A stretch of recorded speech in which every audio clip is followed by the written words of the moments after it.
Many assume China and Russia are steadfast allies united against the West. On the surface, their leaders exchange warm handshakes and make bold statements about partnership, projecting an image of unbreakable unity to the world. But beneath the headlines, the real story is about money, not military loyalty. Economics, not ideology, drives their relationship. For China, every handshake is measured in dollars and yuan, not just diplomatic gestures. China's main priority is trade, especially with Europe, not Russia.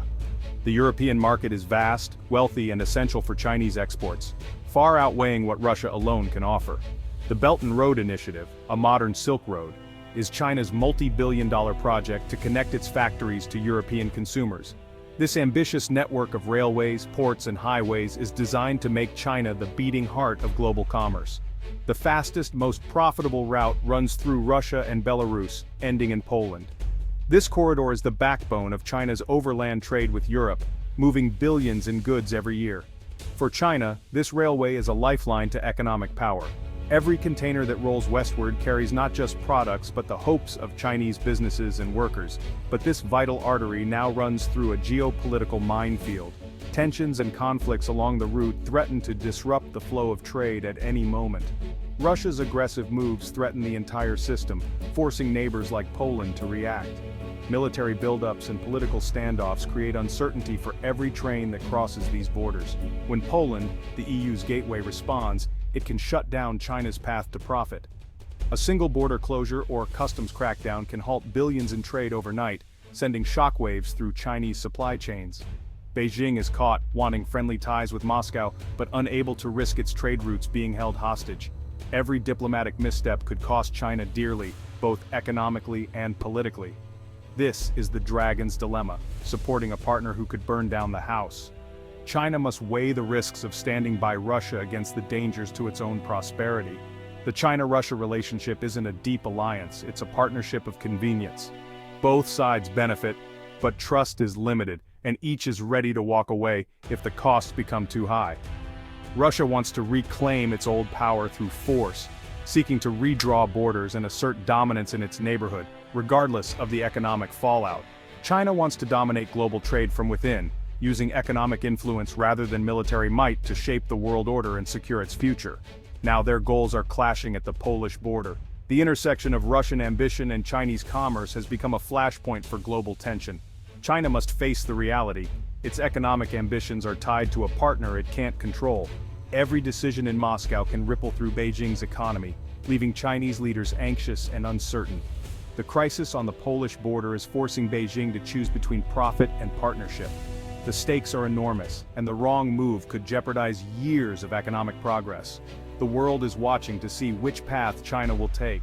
Will it double down on its risky partnership, or pivot to protect its economic future? The outcome will shape not just China's destiny, but the balance of power across continents. In late summer 2025, Russia launched massive military drills near Poland and the Baltics, codenamed Slavic Shield. The world watched as thousands of Russian troops, tanks, and aircraft mobilized just miles from NATO territory, creating a tense and uncertain atmosphere across Eastern Europe. Tanks, troops, and aircraft massed on NATO's doorstep, officially for defensive training. The scale and timing of the operation, however, left little doubt about its true purpose. But no one in the West believed it. Analysts, politicians, and ordinary citizens alike saw through the thin veil of training exercises. The real goal was clear: intimidate Poland, test NATO's resolve, and remind the world that Russia still wanted to call the shots in the region. Moscow hoped to send a chilling message to its neighbors and adversaries alike. Moscow expected fear and division, maybe even protests in Poland or pressure from the EU to back down. Russian leaders believed that a show of overwhelming force would fracture Western unity and sow doubt among NATO allies. But Russia miscalculated. Instead of cowering, Poland saw the drills as a direct threat. The Polish government immediately raised its military alert level and began mobilizing its own forces, determined not to be caught off guard. The Russian bear's growl didn't scare the Polish eagle, it awakened it.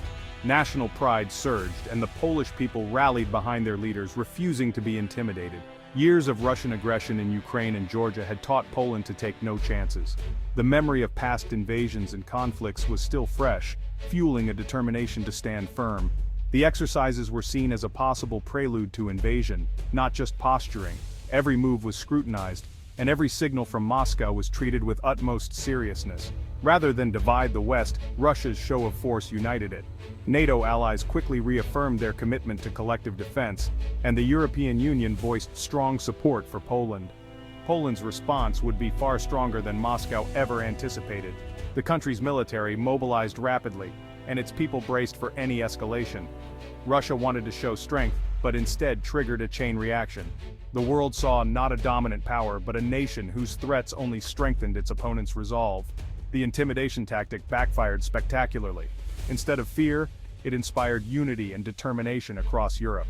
The stage was set for a dramatic escalation, as both sides prepared for what could become a defining moment in European security. Poland responded to Russia's drills with decisive and immediate action, determined not to be caught off guard by its powerful neighbor. The government moved swiftly, signaling to both its citizens and the world that it would not tolerate any threat to its sovereignty.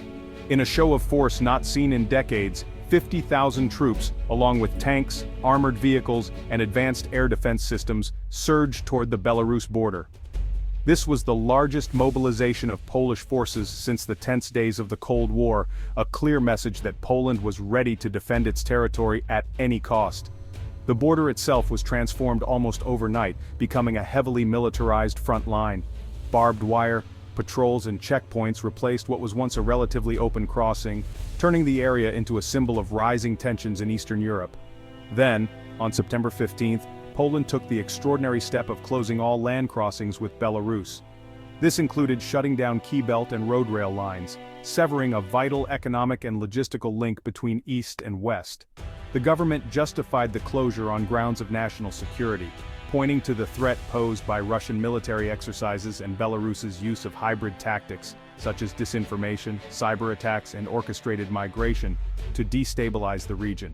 In effect, Poland erected a new Iron Curtain, sealing off a major artery between East and West. The border, once a gateway, was now a barrier, both physical and symbolic. The move was bold and risky, with immediate consequences for border communities, trade, and families split by the closure. Tensions ran high as people adjusted to the new reality. Poland's long history of invasions and occupations shaped its resolve. For many Poles, this was about survival, not just politics, a determination forged by generations who had seen their homeland threatened time and again. The closure sent a powerful message to Moscow, Minsk, NATO, and the EU alike. Poland would defend itself, its people, and its sovereignty, no matter the cost or the pressure from abroad. Economic pain was inevitable. Trade ground to a halt, and businesses suffered. But for Poland's leaders, inaction was seen as far riskier than the short-term costs, as the stakes were nothing less than national security. By taking a hard line, Poland aimed to disrupt Russian plans, deter further aggression, and assert its sovereignty on the world stage. Every move was calculated to show strength and resolve. The Polish eagle had spread its wings, ready for confrontation, embodying the spirit of a nation that refuses to be intimidated. The border closure would send shockwaves far beyond Poland's borders, forcing European leaders to reconsider their own security and alliances. The world was about to feel the impact of Poland's Iron Curtain, a new chapter in the ongoing struggle for security and stability in Europe. Poland's border closure was a direct blow to China's Belt and Road ambitions. The main overland route for Chinese goods to Europe was suddenly severed. Trains loaded with electronics and car parts ground to a halt at the Belarusian border. For global companies relying on this new Silk Road, it was an instant crisis. The speed and reliability that made rail freight attractive vanished overnight. Alternative routes through Finland or Turkey were longer, costlier, and couldn't handle the volume. China's narrative of a stable, secure trade corridor collapsed. Beijing was furious but powerless, unable to force Poland to reopen or Russia to de-escalate. The crisis exposed China's vulnerability. Its economic fate in Europe was hostage to regional conflicts. European confidence in the Silk Road was shattered.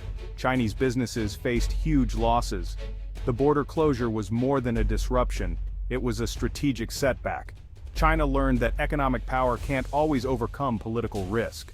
Belarus, under Lukashenko, became Russia's key tool for hybrid warfare. Instead of direct conflict, Belarus weaponized migration. The regime lured thousands from the Middle East and Africa with false promises of EU entry. Migrants were bused to the Polish border and forced to cross through forests and swamps. The goal: manufacture a humanitarian crisis on the EU's doorstep.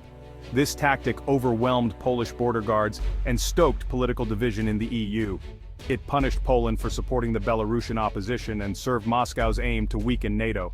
The suffering of migrants was ignored; they were pawns in a larger game. For the EU, it was a moral and security dilemma. Protect borders or uphold humanitarian values. Allowing entry would only encourage more, giving Belarus leverage over the EU. Poland's border closure was a desperate response to unbearable pressure. The crisis showed how people could be used as weapons in modern conflict. As the crisis deepened, the West hit back with sweeping sanctions on Russia and Belarus. This time, the measures targeted Russia's energy and banking sectors, striking at the heart of its economy. The goal: make aggression too costly for the Kremlin to continue. A sweeping visa ban barred most Russians from traveling to the EU and the West. For the Russian elite, it was a devastating blow. No more villas, shopping sprees, or Swiss bank visits. The hope personal pain would pressure them to influence Kremlin policy. For ordinary Russians, the ban meant lost opportunities, isolation, and a sense of being walled off from the world. The Kremlin spun it as Russophobia, but many Russians began to question the price of their government's actions. Sanctions and visa bans sent a clear message. Russia's choices would have real consequences for its people. The pressure was mounting on Moscow from all sides. The world waited to see if it would be enough to force change. Sanctions and visa bans hit ordinary Russians hard. The ruble fell, prices soared, and inflation eroded savings. Everyday goods became unaffordable, and economic stability vanished. Students lost access to foreign universities, families were separated, and cultural ties were severed. For many, especially the young, the future felt closed off. State media blamed the West, fueling patriotic support for the Kremlin. But in cities, protests and online dissent grew. People shared stories of hardship and questioned the government's choices. Discontent simmered beneath the surface, but repression kept it in check. The question: would this quiet anger ever challenge the Kremlin's grip? The crisis at the Polish border is reshaping Europe's political map. Poland, once a difficult EU partner, is now a security leader. Eastern European countries look to Warsaw for defense against Russia. France and Germany have abandoned hopes that trade would moderate Moscow. NATO is more united and focused than in decades, with the US reaffirming its commitment. Power is shifting eastward. Security concerns of Poland and the Baltics are now central.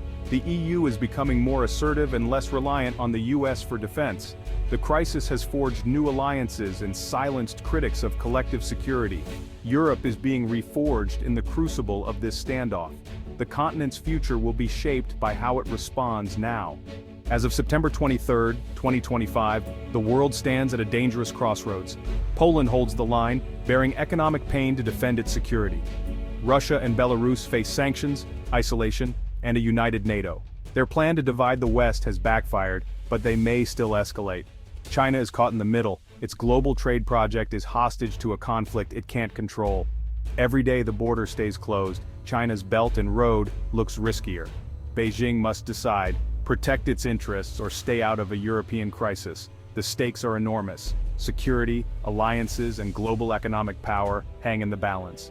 A single miscalculation could trigger disaster. The world is watching to see who will bend first. The risk of escalation is terrifyingly real. The showdown no one expected has put the world on a precipice. The path forward is uncertain and dangerous.